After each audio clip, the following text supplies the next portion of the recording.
Today on XPlay, Resident Evil got good again. We review Resident Evil 7 and 8 because it's January and no new games are out. Plus, we take a behind-the-scenes look at Rainbow Six Extraction. I remember when terrorists only had 4 limbs. It's game time.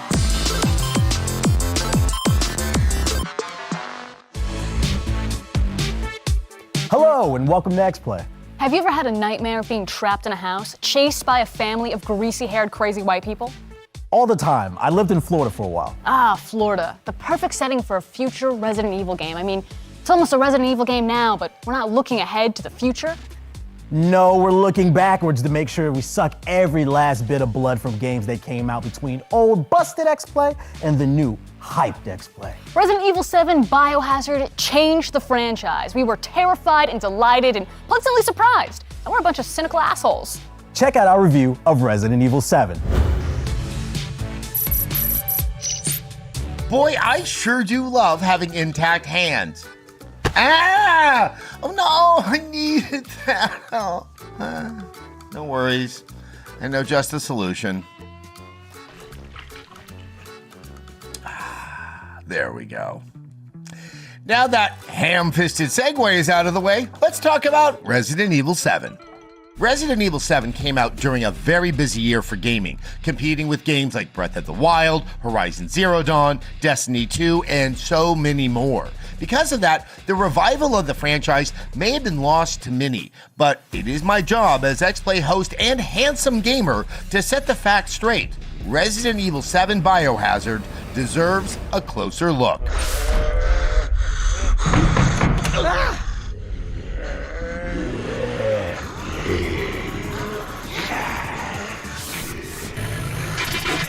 I think for many of you youngins out there, you don't really realize exactly how dead in the water Resident Evil seemed to a lot of us.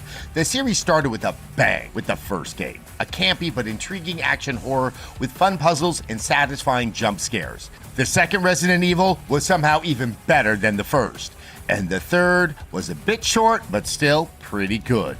And for 20-year-old games, they've all aged shockingly well in their recent remakes. As the franchise continued, it only seemed to get better with each game. They all improved and modernized with every new console they were released on. Of course, this doesn't mean that it wasn't without its flaws. The writing has always been cheesy as hell, and not every mechanic has aged perfectly, but personally, I think that has only added to the franchise's charm. Which brings us to the downturn that was Resident Evil 5. Like a relationship that you know isn't healthy, but you just can't bring yourself to end, many people play through Resident Evil 5 by lying to themselves and saying that it wasn't so bad. They told themselves that the franchise still loved them and that things would go back to the good old days. But like any relationship post-breakup, the love fades and you finally get the clarity to realize that your ex was actually a racially insensitive mess with frustrating gameplay and a nonsensical storyline. And Resident Evil 6 is when you take your ex back and immediately realize that they didn't fix any of their old problems, but actually picked up new ones. When Resident Evil 7 came along, not only did it bring us all the Resident Evil we know and love, but it also wasn't afraid to push the genre and try something new. In RE7, you play as Ethan Winters, a completely normal man on a search to find his definitely normal missing wife. Perhaps a little on the nose to name someone's missing wife Mia or MIA Capcom, but I guess the Resident Evil franchise has never been known for its subtlety. After Mia sends you a video asking you to find her in Louisiana, you travel to a derelict swamp house to go looking for her.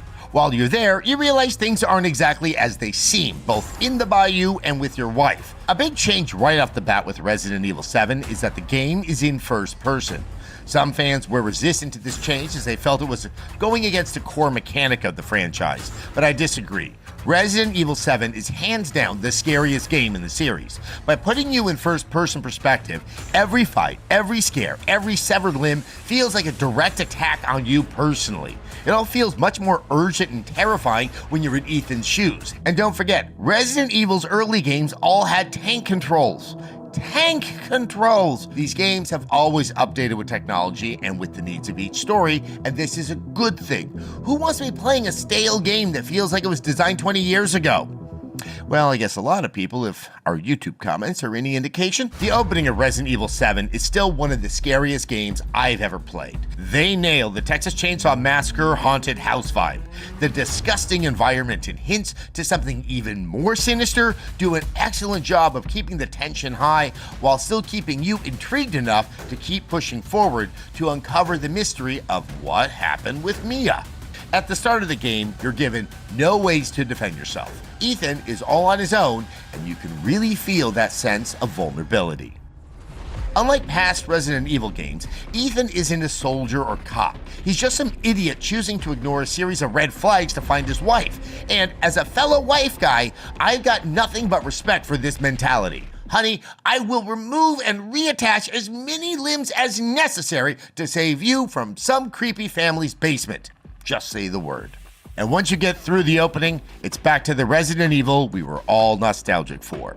One of my favorite things about RE7 is how it's not afraid to shift tonally as you play the game. You're given a gun and the world opens up for you to discover what else lies hidden in this swamp. Resident Evil 7 moves away from the action-focused era of Resident Evil 4 and 5 and 6 in favor of increased emphasis in exploration like we had in the early games. You have different locations to check out, each ending in a different boss fight. Guns, weapons, and upgrades are sprinkled throughout the world for you to find and collect. And the game is filled with puzzles that both feel like the traditional shove a gem into a statue puzzles of the old games, as well as puzzles that feel refreshing, challenging, and new. One highlight is an escape room type of puzzle that you encounter mid-game. It is incredibly well done from both a stylistic story and gameplay standpoint. To avoid spoilers, let's just say you are thrown into a flashback-like sequence where you play as a different character forced to escape a booby-trapped room. The sequence is very spooky and unnerving, while also just being a really satisfying puzzle. And later, the game makes you revisit that same puzzle, but they throw in enough twists that it doesn't feel rote or repetitive. Another excellent holdover from the old games is the Mr. X-like character. Instead of having a huge silent zombie chasing you around, you have a huge daddy who won't shut the f*** up. Oh boy! Now look what you've done, mother. It offers the same tension and stress that comes from being chased, but it's contained enough that you still feel like you can explore without being bothered too much. A major problem with a lot of the Resident Evil games is that they can't sustain their gameplay for the entire story, which leads to choices like Chris punching a boulder or you shoving Ashley into a dumpster. What makes Resident Evil 7 so refreshing is they never felt the need to stick to one type of game or tone. In the beginning, you're unable to defend yourself in a spooky haunted house, and later, you got the classic hand cannon Resident Evil action and exploration you already know and love. This willingness to change the tone, and sometimes even the genre of the game as you play, is RE7's biggest strength. That is, until you get to the end. Resident Evil 7's fatal flaw is that it just didn't know how to stop. The last third of the game felt like it needed to shoehorn the rest of the franchise's story to tie into this one. The final sequence is convoluted, confusing, a bit annoying, and ultimately just unnecessary. It isn't the worst thing I've ever played. I did play Resident Evil 6 after all, but the game would have been much better just ending it at the Bayou. Ultimately, Resident Evil 7 is an excellent game that took the franchise back to its roots while still remaining modern. It took all the best parts of the old games while improving and modernizing the rest. As a little aside, I just have to say it's so nice to see a classic franchise that was willing to change things instead of holding onto nostalgic, clunky old mechanics like another game I know. Adam, Metroid Dread's a good game. Stop digging yourself deeper. People love you. It's okay. Yeah. Yep, I'm just numb. Of course, it still isn't perfect. It was a bit long in the tooth towards the end, and it wasn't free of the usual Resident Evil convoluted story and tropey characters. But Resident Evil 7 will always hold a special place in my heart for reviving the series and setting the stage for more excellent games like Resident Evil 8 Village and whatever else is sure to come. And that's why I'm giving Resident Evil 7 Biohazard a 4 out of 5. Resident Evil 7 changed the trajectory of the RE franchise entirely, and it saved us all from whatever a proper follow-up to Resident Evil 6 would have been. We dive into Resident Evil Village right after the break. Don't go anywhere.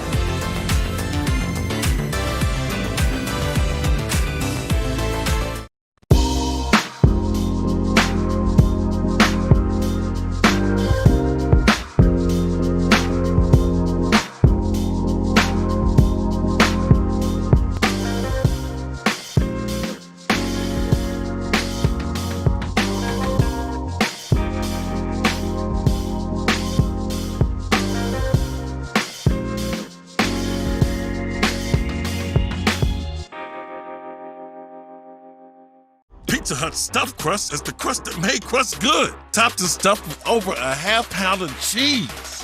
What are you so afraid of? Loving it? Original stuffed crust, just $12.99. Only from Pizza Hut. No one out-pizzas the Hut. Freeze drive ritual!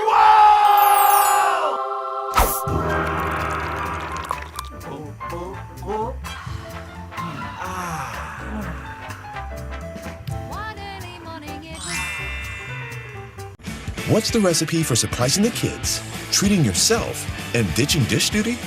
You're looking at it. Order your Pizza Hut faves like original pan, original stuffed crust, and more at pizzahut.com. No one out-pizzas the Hut. E is the only place Hollywood icons would send their kids to work. Dude, are you kidding me? Wednesdays on E. Today, breeding season. Nope, I will not be doing that. 8 celebrity kids. These are the shoes I was telling you about. The Prada ones? They're perfect for the ranch, right? Famous parents. My dad is Shaquille O'Neal. Your dad is like worldwide. 0 life skills. I don't touch sheep. I don't ride horses. Oh my God, what are you doing? Giddy up for relatively famous ranch rules. Wednesdays at 9, only on E. Something going on around here. My people are coming to kill everyone. You have to do something about this. You're an alien. Phone home.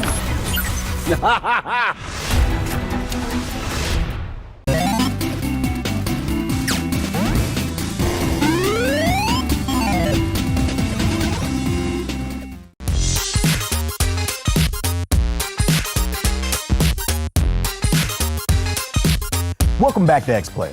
Resident Evil Village sends Ethan Winters on an amazing Eastern European vacation.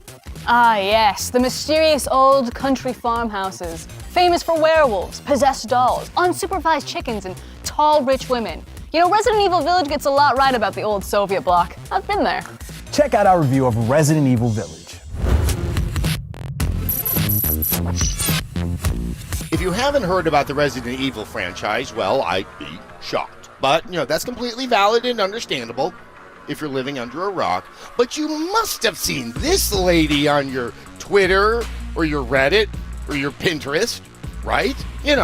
Tall vampire lady that everyone's begging to get stepped on by her. Yeah, that one. Honestly, after finishing the game and starting to play through it all over again, she is not the most memorable part of Resident Evil Village. So step aside, Lady D. We got new monsters to talk about.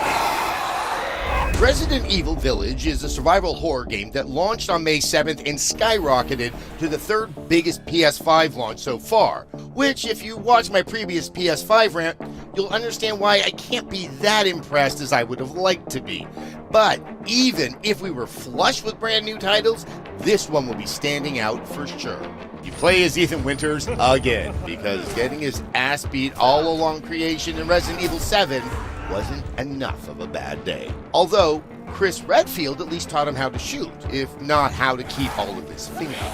And we're trying to find his daughter after she was taken away to some strange Romanian fever dream locale that asked the typical pogrom to hold its beer. The game has about 12 to 13 hours of gameplay, minus the New Game Plus, and extraordinary hype since we were introduced to pretty castles, artifacts, and seductive vampire ladies. No, stop. I'm not going to be talking about you, okay? It's taken me a lot of therapy and melatonin to forget about you. You've got to go. Out. So after grabbing my cup of tea and taking a breath of that sweet spring air, I immediately shut the window, turned my monitor on, and played the game. And I can tell you, without question, Resident Evil Village is amazing.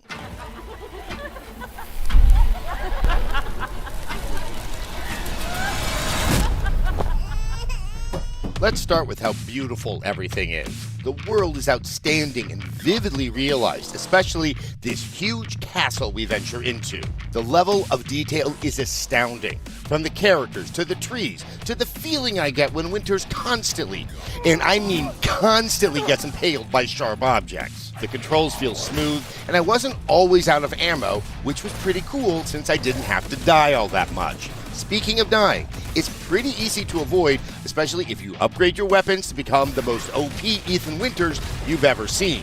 The general lack of death isn't a fault though, as it allows the brilliant pacing of Resident Evil 8 to shine. Not only were the monsters so freaking cool, but comparing them to previous Resident Evil zombies, where they could just wander in for an easy headshot, these werewolves and other mutated nasties have varying speeds, which make it harder to hit and predict, but also a lot more fun and tense. There's a whole lot of action and blood, and this game keeps you on your toes the whole time. The tension building is real, but it's not as scary as you might think. Let's just say, even if Resident Evil 7 was too scary or too overwhelming for you, you should still definitely give this one a chance. Sure, maybe there was an undignified scream that came out of my mouth during a certain point in the second section that sent me back to bed with my stuffed panda, but, you know, that was only once. And I know they put it in there to mess with us, so you have been warned. Other than that one moment, things aren't as bad as you think. This is, for the most part, an action game with some of the most imaginative and at times repulsive monsters. It's like a menagerie of some adolescent Hesher's doodles in his school binder. But that's what we love. We love those monsters. Or at least I do, because I'm neurotic. No, I'm not talking about you. How'd you get back in? Can we put another monster, just a different one, up on the screen? Yeah, that's a good one. Even though the entire game is a roller coaster ride, the story is still incredibly more cohesive than other Resident Evil games. It's silly, and it does get weirder and weirder the more you play, but it just, well, it makes sense. New Game Plus is also a very strong draw, since you can carry all your weapons and upgrades from your previous run-through, and facing down previously tough enemies with a fully tricked-out shotgun is better than running into your ex when you're on a hot date. You're like, yeah, look at me, I'm doing just fine right now. Not that I would know, that never really happened to me, did it? And don't be shocked if you miss some areas. The castle alone probably has more rooms than Resident Evil 1, and there were so many rooms. I know, I can't stop gushing about this game, but it really is that good. But some things still could have been improved upon. To start off, the game doesn't explain to you that you can hunt and fish for items that offer some powerful upgrades until after you've actually collected some and potentially sold them all off. The frustrating thing was that they didn't explain what the meat and fish did at the beginning. So the Duke comes strutting along and offers you money for the items that would have definitely saved you later on. And who am I to refuse a shiny coin from the handsome Duke? The other thing is that once you leave one of the 5 main areas outside of the village, you cannot go back. There's no way to re-enter the castle once you're out. So if you're watching this and you're going to play the game, get everything you can from the castle when you're there, because you're not going back. So yeah, very minor problems in an otherwise outstanding game. Now I want to say something I don't say lightly. This is the best Resident Evil since 4, and it's arguably better. Whoa, don't hurt me, come on. As of now, this is my favorite game of the year. It might be a little bit early to say because we've got like about half a year left when other games are coming out, but let's say this is definitely on my list. Look, it's just so much fun to play. There's all the action, the horror, the monsters. No, I don't want to talk about you anymore. You've been talked about too much already. It's time to talk about other things in the game. It's not just that, you're old news now. And there's other monsters that are out there. Look, I'm sorry, okay? You've had your time in the spotlight, but you know, we've got to move on. There's other fish in the castle. Yeah, I'll see you later. Oh man, that was tough. She's gonna kill me now, isn't she?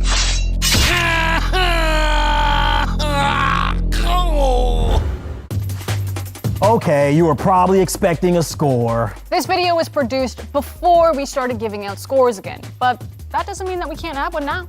Here, guys, Resident Evil Village gets a 4 out of 5. Okay, you happy, nerds? It's pretty great, and the giant fetus monster scared the shit out of us. Come back after the break for something that scares us just as bad. An alien invasion? Absolutely not. It's the military fiction industrial complex. We talk Rainbow Six Extraction with the developers right after this.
Welcome back to X-Play. Rainbow Six Extraction is almost here. It's hard to believe that it's been 2.5 years since we learned the next Tom Clancy game would feature an enemy closer to a Resident Evil game than a January 6th fever dream. Extraction was originally called Quarantine. But now it has a new title that doesn't remind us of the suckiest 2020 imaginable, and it promises to deliver a tactical co-op experience unlike anything you've ever played, at least not since Back 4 Blood last fall. The sadistic minds behind Extraction gave us the inside scoop on what to expect this January. Check it out.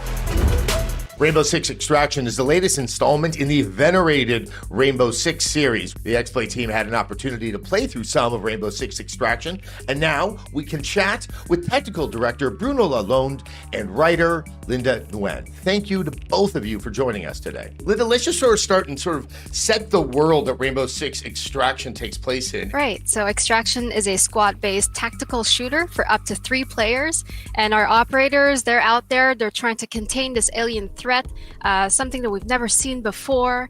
And it's really a matter of having fun, going out there, getting as much intel as we can, bring it back, and so we can learn more about the enemy, but also just having fun and being in this new environment and seeing these enemies and fighting off this alien threat. I'm unfortunately old enough to remember the very first Rainbow Six game. Was there some, thinking through to sort of take Rainbow Six with its kind of gritty realism and bring in something so fantastical? It's not that we need permission, but we felt that we had all this liberty to try something new. And so we did. Let's have these operators and different maps. Let's have these objectives. Let's try something different for a change and be immersed in this different world. And Bruno, To Linda's point, I find this very interesting. If you're not playing Rainbow Six Siege right now, you may not be as familiar with the style of gameplay, of cooperative gameplay that is part of the Rainbow Six experience. If you wouldn't mind sort of detailing how you play this differently from other co-op games, like say a Back 4 Blood that is out there, or even Halo. Rainbow Six Extraction is like Siege, is a tactical shooter. So it's a co-op tactical shooter and a PvP environment. When you play, you have to take care of your squad composition, of every resource you have at your disposal in order to play tactically and face those alien threats and those really intense mission objectives. What is pretty different from Extraction is like when you jump an incursion, it's up to the player end to extract at any moment.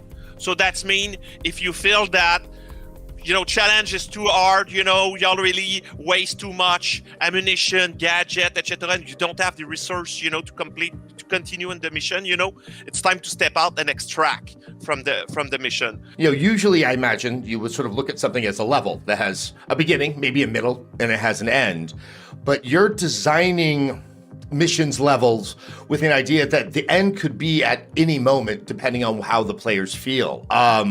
If you could just speak to the process of designing something like that, like how does that change how you approach the level design? We have a procedural system that will generate incursion for you. So player pick a map, and then we have a procedural system that will pick you mission objective, entry point in the map, placement of the objective, enemy composition, gameplay ingredient, and we have like this big algorithm that creates you a unique incursion every time you play on. So it was important to us to design a map, to be able to play from a different angle. We design this incursion system and a way to offer replayability for player. Writing something with fundamentally infinite possibilities, how does that change how you sort of write in the tension and the drama, where anything can be combined in multiple ways, and the players get to decide where the ending is? We do plan for several scenarios, like if a player does this, if a player does that, and you might hear during an incursion, maybe with the same objective, maybe this time Ash is giving you info on how to proceed with a mission, and she's not going to say the same thing. You're at the same beat, but she's not really saying the same thing. So we do have to write a variety of the same dialogue. But at the same time, this variety makes it so the game never feels the same. The incursion that you're playing, you're never playing the same incursion twice. Obviously, the whole idea is like you want to kind of pull out because you want to preserve what you have. And I guess the question is, if you make it through a mission, what are your rewards that you can improve your character, or you can improve your weapons, you can improve your loadout? Just by jumping an incursion as a player, you will know more about the enemy. You will bank some XP, How do you also envision that players, when they're together, that they kind of come to that agreement that, okay, let's extract now or let's go on further? This kind of decision is part of the gameplay. It's part of the experience about, are we going to go further, How far will you go in this incursion? If you can make it through an entire incursion, get to that final stage, which I'm going to assume is the most challenging part of the incursion, other than bragging rights, what are the other rewards? The difficulty increase, but the reward also increase. Yeah, and another reason to progress as far as you can is to level up your operators. So our operators, you can upgrade their abilities and their gadgets. And when you're maxing out your operators, then that's a good moment to try Maelstrom Protocol. So that's a challenge mode at the very end, and that's where you want to compete with other friends and find out what your placement is, and if you can challenge yourself the next week and the week after. And so really, you want to be prepared and have a really good roster of operators with you. And that's one reason to want to go to the end of an incursion. Seems like the intention is to develop a platform where new stuff can become available as time goes on, to just kind of keep the game living. Am I correct in that? So we do have a free post-launch program. So we're talking about crises, we're talking about assignments, and Maelstrom Protocol is a part of that free post-launch program. And we're going to have continuous support, and we're going to want players to come back and try their skills again in brand new situations. It's almost like you kind of know going into it, I'm probably not going to succeed. But the fun is the trying, that there's almost some pleasure in failure. That it's this new thing, that I think has been emerging in more and more games. Thank you both for taking your time to both work on the game and to take time out of your schedule to chat with me today. Once again, Rainbow Six Extraction releases on January 20th of 2022. And that's our show. And dismemberment free to boot, which is a refreshing change. Check us out everywhere that pops up when you search XPlay. Maybe it's our Twitch and YouTube channels with exclusive content. Maybe it's a local extreme sports organization, which sounds cool too. That does sound cool. Stay safe and peace out, everybody. Rowdy 5000.